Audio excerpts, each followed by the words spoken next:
You're listening to the Behind the Tee podcast, hosted by your favorite club curlers, Rob and Kelly.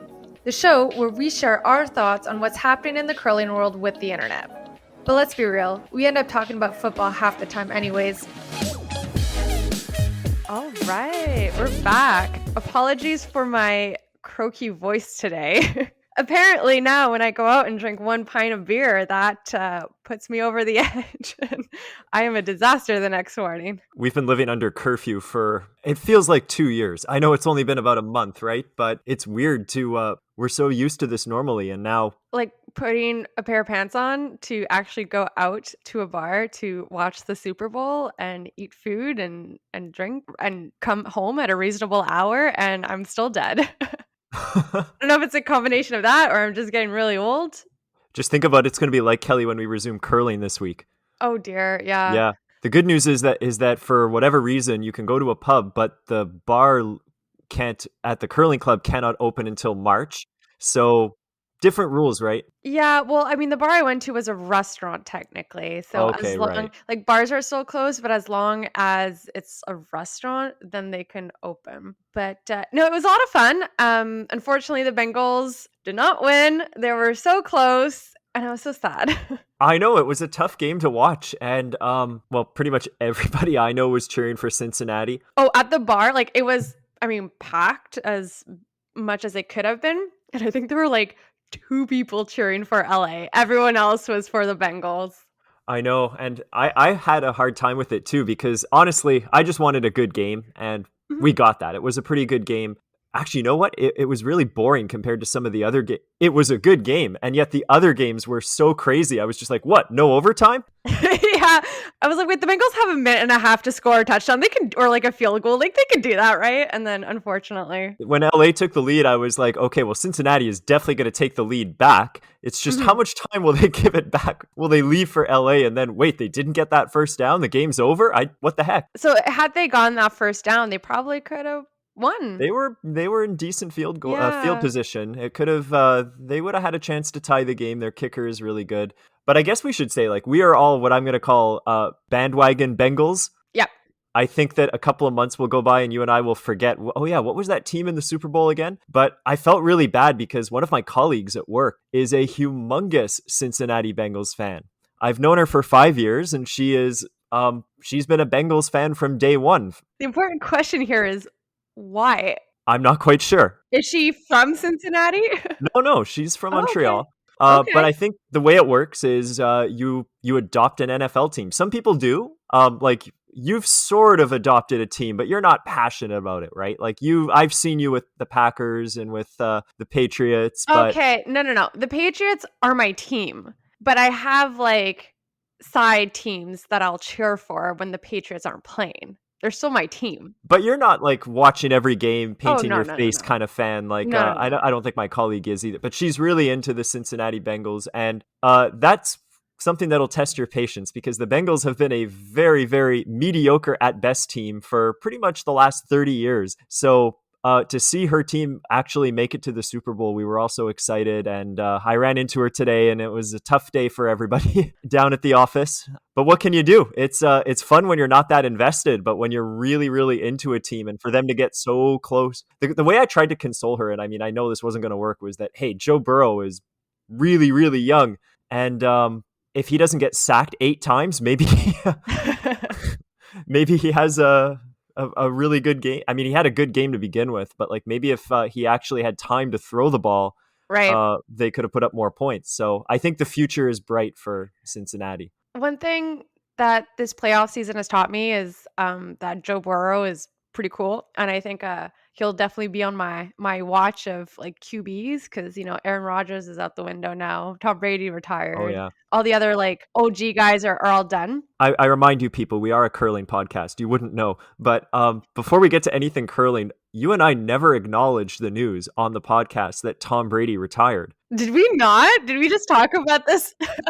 It was in our notes, and there's been so much curling news the last 2 weeks that we have never actually brought that up. You know what? Okay, the day that someone announced his retirement, and then the day that he actually announced his retirement, I got like 6 messages from people being like, "Oh my god, did you see Tom Brady retire?" Because everyone knows I'm a Patriots fan, and I was like, Unretired, yep. sorry, a little segue here to something actually curling related. Do you know a message I keep getting every Olympic cycle or every like world championship? Is that video of those stupid beavers on playing curling Oh, on that yes. rock. I've already gotten 3 messages, and I'm like, this video is like 4 years old.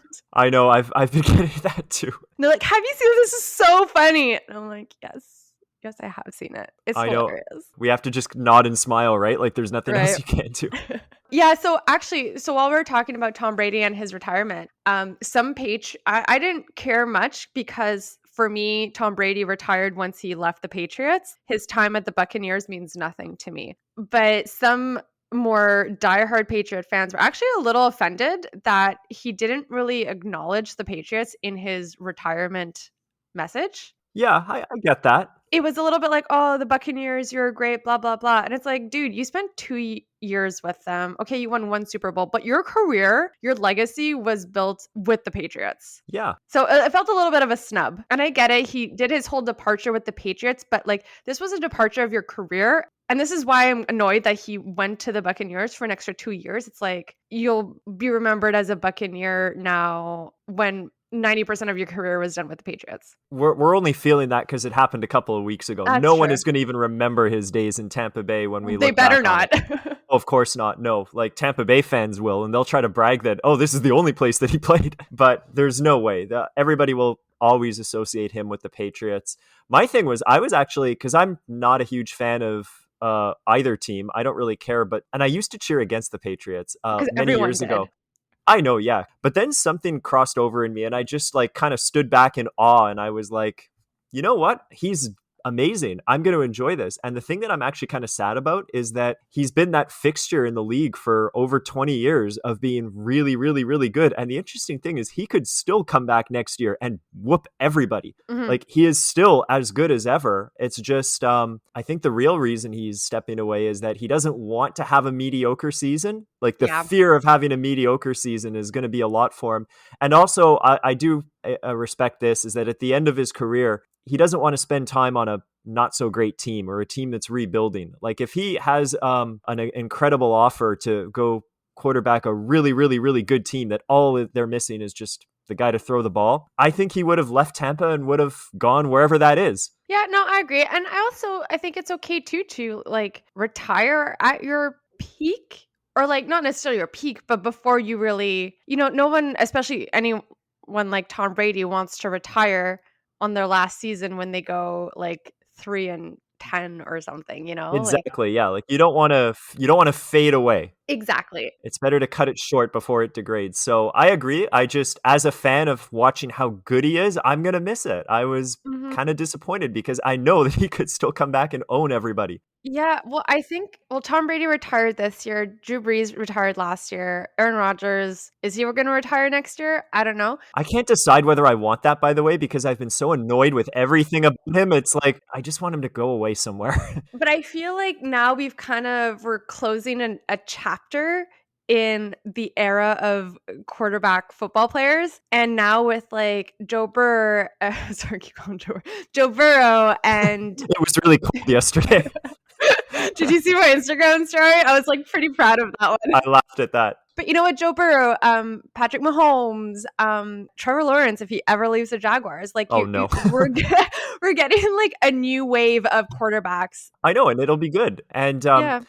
And I just want to say, like, because I actually can draw a comparison to curling here, although I'm not really proud of it. But I kind of think of Tom Brady and Jennifer Jones in the same vein because 7 Super Bowls, 7 tournament. Actually, no, Jones is on 6 Tournament of Hearts. That's not a good comparison. I would compare Tom Brady to Kevin Martin. Yeah, because Kevin Yeah. Martin stepped away. And I just want to actually say, I think next week we'll queue up the Briar because the Briar's still a couple of weeks away. But the other person I keep thinking of like that is Glenn Howard.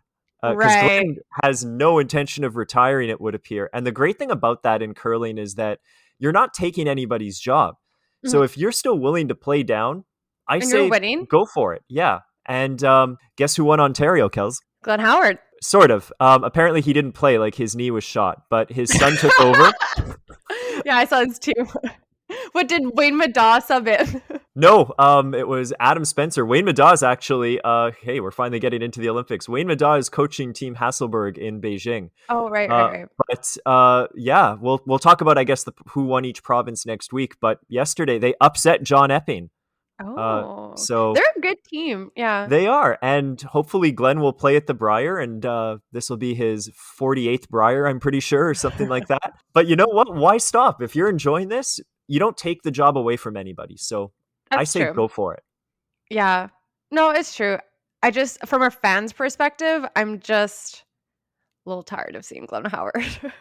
But, I it's think but you have a good point though, like, he's winning and he earned his right to be there, so okay. Well, let's take this in a different direction then, because I feel okay. I don't know if you maybe we should cut this out, but I've not gotten tired of Glenn Howard. Somebody who I did get tired of over the years was Randy Furby.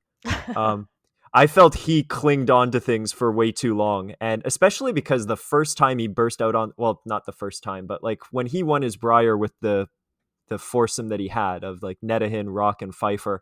That was supposed to be a one-off thing. When they won that Briar in, I don't know, 2001 or something, that was supposed to be it. He was supposed to retire after that.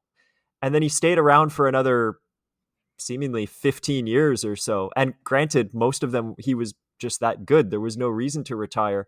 But I don't know, little things with him started to rub me the wrong way. It's hard to quote any of them particularly because it's a long time ago. I don't remember, but it's also hard to retire on a high, like, on a win, right? Kinda same with yeah, Jennifer Jones, like, had she not won the spot to the Olympics, would she come back next year? I don't know. I don't know. And Also, we'll get to this, the Olympics aren't going that great for her. no, like she's in the middle of it right now. Like she's got a chance. I have to be completely honest with you, Kelly. I love the Olympics and I have been so busy with things that I am not doing a good job of keeping track.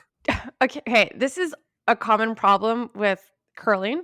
Do you know how hard it is to find the standings online? Oh, I I know. searched a good like 15 minutes and I finally found them on the Olympic website, but I had to do a lot of clicking and then there was a lot of advertisement pop-ups and I just got so annoyed. And I'm like, it should not be this hard to find the standings of an Olympic event. I just Just had it saying. on my TV a few minutes ago. I should have taken a screenshot of it. That's actually easier. I guess, do you want to just jump right into it and into the standings? Sure. Okay. So, yeah, me as well. I have not been watching a lot of curling. I watched a couple games last week, like the 8 p.m. draws. Hmm. So I think I caught one men's game and one women's game. And if anything, they're a little more exciting than what we watch at the Scotties. I find like there's a little more rocks in play. Yeah, like I've enjoyed it from what I've seen. It's not been very much. All right, so let's just go straight into the standings right now. As of Monday today, they've played 6 games, and it's a round robin. So it's like 10 teams round robin, so they have 4 more to Nine go? games. 9 games. So 3 more to go. Geez, math today. And the top 4 progress to the semifinals. Right. So number And 1 no right now. cage playoff at the Olympics either. Semifinals. Like 1 versus 4, 2 versus 3. You better win that semi. Yeah. Yep, no second chance. Nuh-uh. Hey, Olympics, we're not messing around here. I love it. Number 1 with 5 wins is Switzerland, which Switzerland recently, like, I'm not surprised that they're at the top. They're a very good team, but like, was it at the past Worlds where they were not performing really well, or is it the Europeans? They like It was the Europeans. I didn't think they even were make the pretty good at the playoffs. Worlds. Yeah. Yeah, Um, both Swiss teams didn't make the playoffs or something. It was very abnormal. something like that. But I guess they had some kind of like let's not peak at this time kind of Well, mentality. it worked out for Seems to be them. working so far. Yeah, and then another surprise, but I don't know, we don't see this team very often, but Japan, Sweden, and the USA are tied for second place with 4 wins and 2 losses. Okay. There's a 3-way tie for 5th place. So these are the teams that are like in contention to get that 4th playoff spot is Canada, Great Britain, and Republic of Korea. Okay. And then we have at the bottom who have already been Pretty essentially much eliminated. eliminated. Yeah.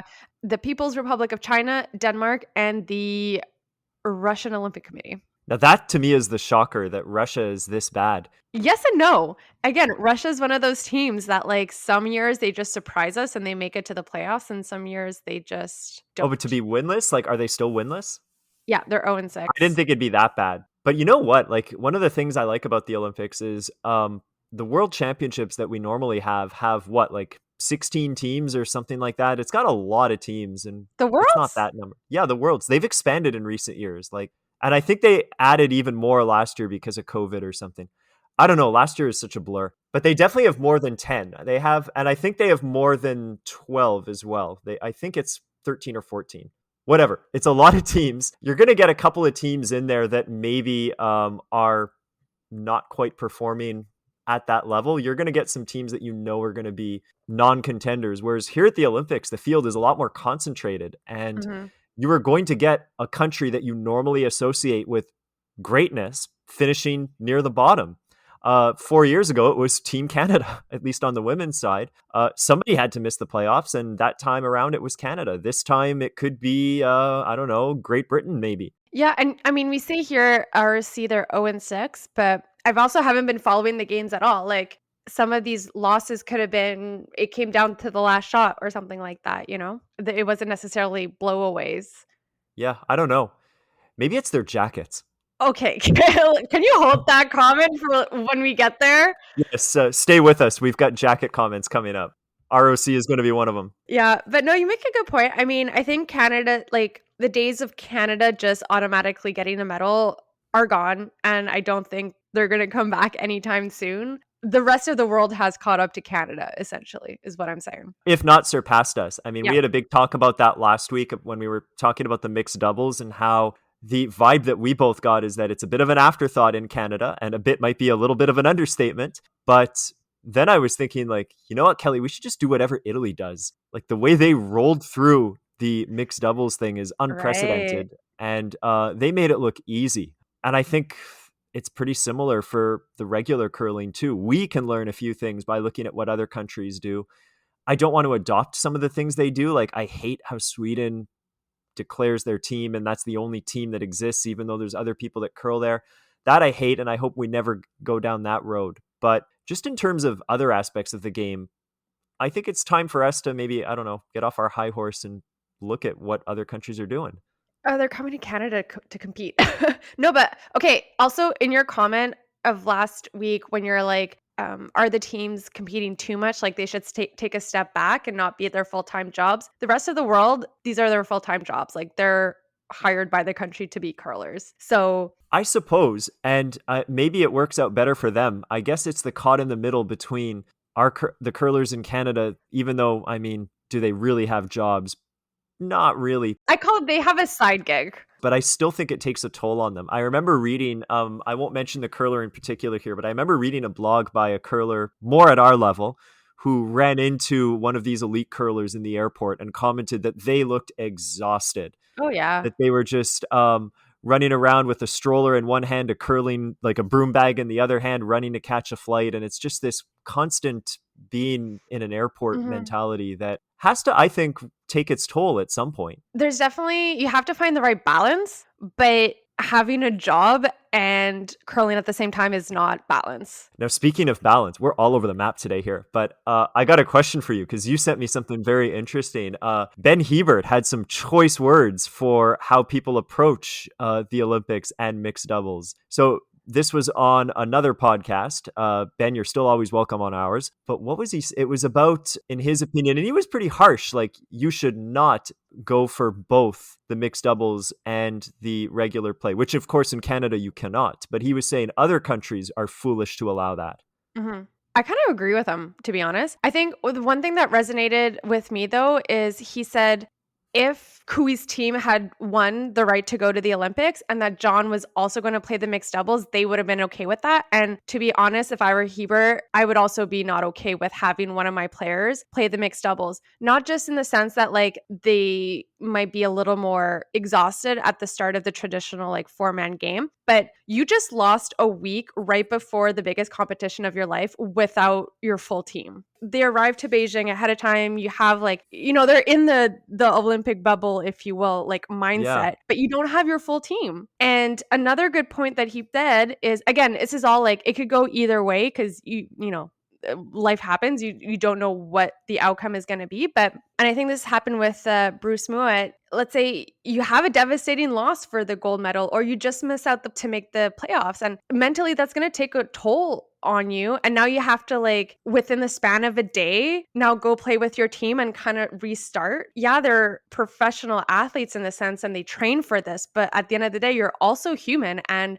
you're not at the best Oh of no. your. I know. You know what I'm thinking. Yeah, but we're all human at the end of the day, and like sports psychology is a big thing. And I would be annoyed if, not to say that they're definitely going to react like that, but I would be annoyed if a player on my team is not at the best, not playing in the best way, or not in the right mind frame because they had a devastating loss because they played another event. I would be kind of pissed. So I kind of agree with Ben Hebert on that point. Well, don't put the blame on me here, but I had to. Sorry, I kind of agree too. Like, I've kind of gone back and forth on that. My real attitude is I don't care. It's never going to affect me anyway. Yeah, but I get his point, and I think you can do both. I think you can win a gold in both. It's possible, and I always think that people get a very narrow vision of what it takes to be successful, and I think I don't know. I would think that maybe he could be a little bit more open-minded on the issue here. However, he does have a very good point, and he knows more than I do. So I'm inclined to agree. yeah, you can definitely win both events. That's not a thing. But I think when you come from a country where you have so many options, it's not like Italy, let's say, or actually that's not a good example, but like, let's say you have a country where you have a very limited pool of elite curlers. Okay, Right. like that's your situation. But in Canada, we have a huge pool. And again, at the end of the day, it's, you can make the decision as a player, like, am I okay playing both events? But your decision also affects other people. That's why, like, I think, because we did a little bit of complaining last week, but we without offering, I A guess little bit of complaining. We do a lot of complaining. that's what we're known for. Actually, now that I think of it, I've got a bit of I think, a decent answer here. And I want to go back to the old days. I know this will never happen, but when mixed doubles was first becoming a thing, none of the big name curlers that we know in Canada were anywhere near No. this. And I kind of think that I kind of want to return to that, is the impression that I'm getting, because I don't think it's smart to pursue, but they're different sports. And I think that they require different approaches, and I'm not saying that you can't do both. In that sense, I mean, I'm not even saying I disagree with Ben. It's just you can pursue both. The problem is that I think 99% of the elite curlers we're talking about pursue their regular teams way, way, way more. And then they're just like, oh, so we failed to qualify for this. Let's enter one doubles tournament and we'll be good for the Olympics. I Right. think it was bad for mixed doubles that Brad Gushu and Kerry Einerson, nothing against them, but I think it was bad that they won last year. Bad is a stretch, but you know what I mean. Here are my thoughts. I think because Canada really lagged behind the rest of the world in terms of mixed doubles, like mixed doubles really kicked off in Europe because it was great for those countries that had a smaller pool of players to pick from. So I think having those like elite curlers adopt mixed doubles was good initially because it just put mixed doubles on the map and kind of made it a real sport, if you will. So it kind of like, brought it to the forefront. Everyone's like, oh my God, mixed doubles is awesome. And now I think that now that's done, we kind of need to pull back and have a new wave of players, Exactly. That's what I'm saying. yeah, who will be committed 100% of the time to mixed doubles. I think that's kind of where we're at that point where we have to separate the two and you pick one avenue. If you want to play mixed doubles for fun, cool. But if you want to go to the Olympics, and we have players like that. So we're just kind of in that in between phase right now. I wish Ben had said that. Ben, come on our podcast, repeat what you said, and then just add that little bit. Yeah, yeah. All right, so let's go into the men's. And you said that Italy was doing great in mixed doubles. Well, I don't know. The men must be drinking some different water because they're not doing as good. Kind of lended right into Ben's point, right? Success in one thing is probably going to come at your expense in the other thing. So, Right. but also like super tough field. Let's be honest. Seriously. Okay, so number one, we have so they've also all played 6 games as of today. So Sweden, number one with 6 wins, undefeated, followed by Great Britain with 5-1, Canada at 4-2, and tied for fourth, we have ROC, Switzerland, and the United States of America with 3-3, and then the rest of the pack, Republic of China, Norway, Denmark, and Italy, who most likely will not make playoff contention. Can I just bring up a very quick, this is not random moment here, in that I saw in one of the games, like before I went to bed, it was on super late at night. I think it was Norway versus Sweden. I don't know if anybody out there saw this, but Norway was in an extra end against Sweden, and they actually had hammer, I Okay. believe, or if it was tied in the 10th. No, it was an extra end. Norway had hammer, and they're peeling away their guards, and shades of that 1-2 or that semifinal at the Tournament of Hearts, they completely botch one of their peels, and they leave Oh this no. perfect center line guard, and Nicholas Edin draws around it, and now they're probably going to lose. But anyways, on Edin's last shot, he tries to draw another one behind it, and if he tucks it really well, game over. There is nothing, because I think Norway's got a Hail Mary run back. And anyways, so he makes it, and Norway's only shot, and I think it's there, is he can see a little bit of the rock. He can slam it, double them out, but he's going to lose his shooter. Oh, so going another. And I was going, that little thing in the graphic that I kept laughing at that says first extra end, it might say second extra end. Unfortunately, it's a moot point because he's flashed the whole thing. I think it was a pretty easy shot too, and he missed it entirely, but we nearly had a 12th end. Would that have been a second extra end? I've been a part of one or two of them, but I've never seen it on TV. Yeah, neither have I. It's Interesting. it was an interesting moment. So yeah, random aside there. Yeah, well, I think the men's standings as they are now are quite expected. Like, there's no surprises really. Just maybe ROC, they're like a new team, and again, hit or miss depending on. But if I remember the play last year in the bubble in They Chattanooga, did well. they did really well. Oh wait, was it in Prince George? I'm just gonna come up with a new city every time. All right. But yeah, they were really good last year. Is it Yeah. the same team? I Yeah, it's the same team. Okay. It's the guy with the blonde hair. Oh, and that guy who doesn't zip up his jacket. Yes. Yeah, Yeah. I remember that was the thing. Now that you said that, can we just segue into clothing here, our favorite topic? Let's get this out of the way. Let's get the boring stuff out of the way. I think Brad Gushu is where we thought he'd be, like Yeah. couple of wins, couple of losses, but I think honestly, he is, if there's one team you had to say that has separated themselves from the rest of the field in Canada over the last 5 years, I would say him. Kevin Cooey is right up there. There's of course teams that can beat Gushu back home, but I think he is the undisputed best Canadian team over the last 5 years. I'm not going to say that about Jennifer Jones. I think everything kind of went right for her Yeah. at the trials, and I think it's starting to show. Like I know she's still in the thick of things, but from the curling I've seen, and it's not been very much, I've not been impressed. I think they've looked quite shaky, and they're getting away with it. I completely agree with you. Gushu by far, I think in the past 4 years, you can say it is the best team in Canada. Jones, I would not have said that at the start of this year. And yeah, I agree. I think and this happens a lot in curling. Kind of happened with New Brunswick. They just really got hot that week. Think the Yeah. stars aligned, and it's hard to keep that going. So before we say anything else that's inappropriate or rude, let's move on to clothing. Kelly is itching to get to the uniforms. Are we going to get one of your rants? I'm looking forward to this. I don't know. I haven't had time to come up with a proper rant. Oh, let me just get the World Curling. They posted a post with every team so you can get like a nice view of their jackets. You might have some dead air here, but I'm going to do this with you because I don't think I've seen them. So, or not all of them. So this is the World Curling Federation on Instagram. Yeah, just World Curling. And let's start with Canada since they're the first team. I think I remember seeing this, like, but I never scrolled through the pictures. Like, they're all like kind of standing in a triangle, Yeah, right? yeah, Okay, exactly. yeah. Oh, here it is. Oh God, I hate this pose.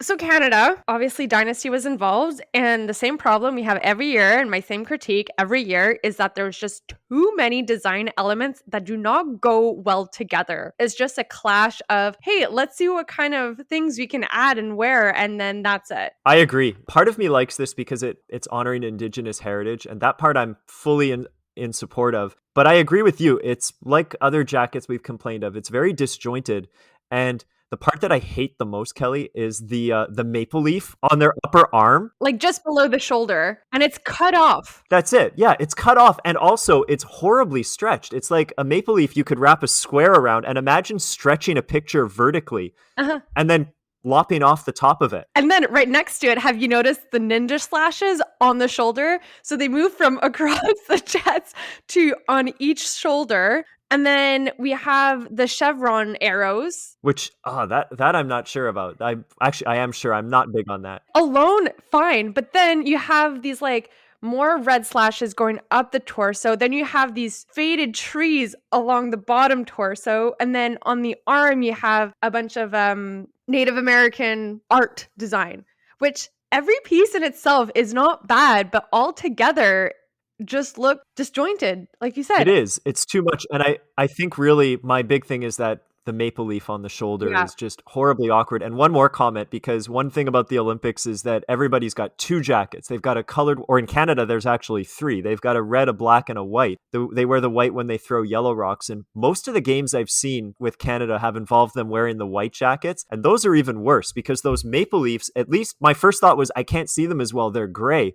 But then I was like, it looks like they're wet. It looks like they're water stains on their arms. And so the next picture, in complete contrast to that, is China. Yes, I like the I Chinese love it. jackets. I guess like a dark gray ombre at the bottom, and then it just fades into just a white top, and then there's like gold detailing on the arm. And their colored ones are the same, except it gradients into red. Yeah. Kind of funny because you and I spent 2 weeks ago, we were saying at the Tournament of Hearts how much we hate these gradients. And now I'm like, I like it here. It's done well. And that's the thing. Maybe it's just my personal taste, but I just like a simple design with one element that's put into like the forefront, you know? Focus on one I element. agree. And from what I've seen, there's actually a little bit more intrinsic detail to it, but like it's not, It's it doesn't subtle. jump out. It's so subtle. The writing on their jackets is in gold, which I think looks really cool, at least on the red ones. Mhm. China's my favorite so far. And then we go into Denmark.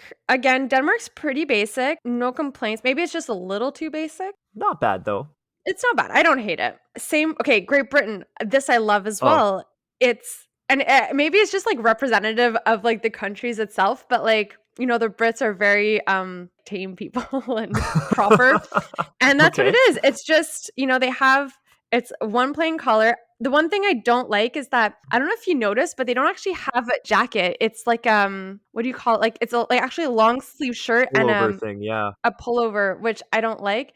But on the back, they just have like the GBR, their name, and then like the symbol of I think is it a lion head they have? I'm not big on the Great Britain ones, to be No, honest with you, because they look like something that we could have picked up at Walmart. that's true. And I mean, again, I'm on your side. I like minimalism, but when I look at that and I say I could buy something like that for $20, I go like, maybe we Yeah. could do a little bit better. That's why I like Denmark more than Great Britain. Then for the men's, we have Italy, which just looks very Italian. It looks like a soccer shirt. Yeah, that placement, like it's blue, and I kind of like the Italian blue soccer jerseys. That placement of the Italian flag on their shoulder is a little weird. We'll see another country who did something similar. And And then we've then got Norway, and you know what I'm going to say. what? I know where everybody in Norway is probably rolling their eyes right now, but such boring pants. I know. And what hurts the most is that there's Torger right there in that picture.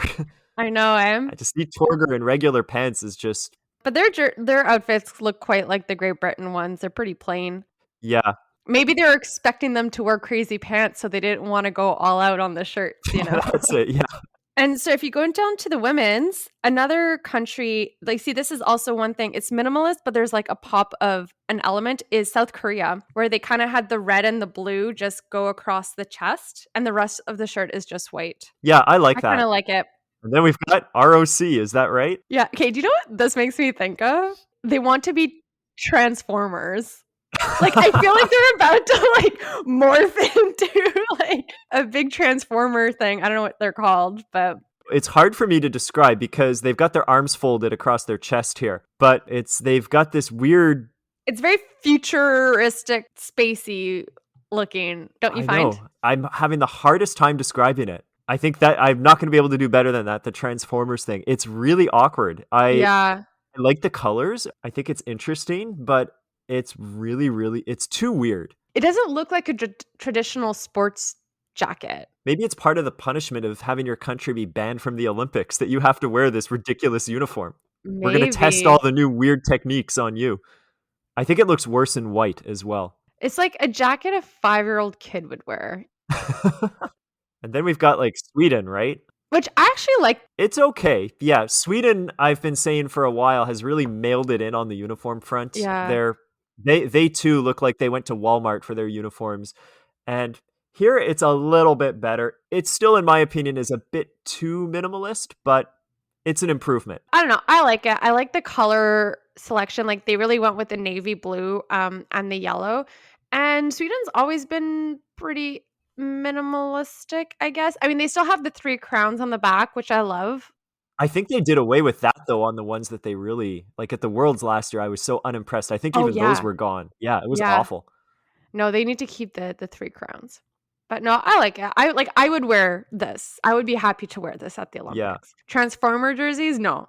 But this I would be. What about Switzerland? Another by nature very minimalist approach that I would say have shed that tradition here. I don't know how I feel about them.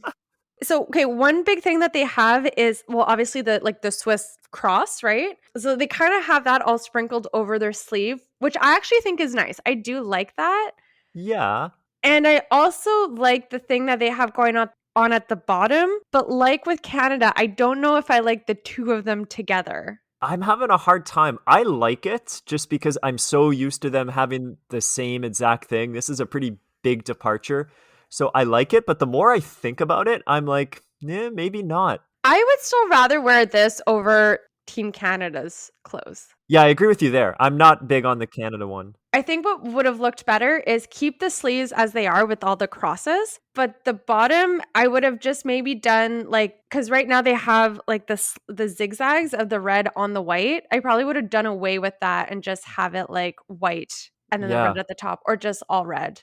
I guess I kind of like it because you could do so badly with that cross. You could make it like have it come out both arms and have like the bottom part be the torso and like You're being crucified if you lose. exactly. If anybody's listening, by the way, I have a great idea. We should be designing Olympic jerseys here. Yeah. Send us a whole pile of money and we will design your jersey. You will not be disappointed. So this one, I don't know how I feel because looking at the picture of Team USA, I actually kind of like it. But watching it on TV, the colors look a lot paler and it doesn't look as good on TV. So I don't know if the image, what we see in the image is the true color because I really like the color on the image. The red at the bottom looks a lot more pink when I watch it on TV. And the blue too. It looks very American. It is. I kind of like the American jerseys, to be honest. The part that I don't like about them, which you can't see from here, is the back. Because the back, they just stuck an actual American flag, and it doesn't work with the rest. I just would have put nothing. You've got all the stars and stripes on the front. You don't need that flag to tell anybody what country they're from. And I find that actually, this will get us in trouble in the States, but if they just got rid of that American flag, like it would have looked better. Just put a big bald eagle on it, you know? And I know we're running long here, but we got to get a few words in here about the American team here. First of all, Matt Hamilton, who I thought was in the Super Bowl. He's like Mr. Congeniality of this Olympics. I know. I have to say I really enjoy watching him. He reminds me of like Ben Hebert and John Morris combined. In terms of like the intensity, and he gives his thoughts, like he's kind of running the game, but you know what, it works for them. They all get along with it, and I don't know, he's quite a character in a sport that could use more characters. Yes, definitely. And even the color commentators are loving him. Maybe the other guy talks too, but Matt's got such a distinct voice that I feel like he's offering his input a lot, which normally I'm against, but I don't know, it works for me. When you think of what an American middle-aged man looks like he kind of fits that stereotype. Not, and I don't mean this in a bad way at all, but like you would not mistake him for a Swede, let's say, or an Italian. Like he No, you would looks, mistake him for a football player. yeah, like he looks American. Yeah. But no, it's great. And I think curling too, for a sport that has a reputation of being a little boring at times, it's nice to have some personalities represent the sport. Exactly, especially now at this time when the whole world is watching. It's good to see. And just one more thought on this. I guess that I mentioned that Matt Hamilton reminds me of a football player. And just like this can be our closing thought, just to bring it full circle and talk about the Super Bowl one more time, is that one thing that really sucks in Canada is that we cannot watch the Super Bowl commercials. You can watch and you will get ads for Tim Hortons and Quest Trade. And just like when we're watching curling, it's just as bad. And we miss all the $1 million ads, but we can look them up on YouTube.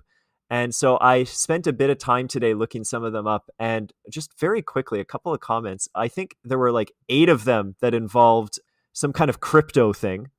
Right. That was the big thing. Also, I believe Peyton Manning was in every second commercial. There must be some kind of contract that Peyton Manning has to appear in at least 8 Super Bowl ads. And so all I can say is we got to get Peyton Manning curling. Mm. You know how we were talking about getting Tom Brady when he retired? I don't know. I think we got to get Peyton in on this. Okay, let's start that. And because everything he touches turns to gold. So I don't know. I think that's I may have just solved curling's marketing problem. There you go. We'll start the campaign to get Peyton Manning to start curling. That's it. Not Eli though. Eli would hog his rocks. All right, bye.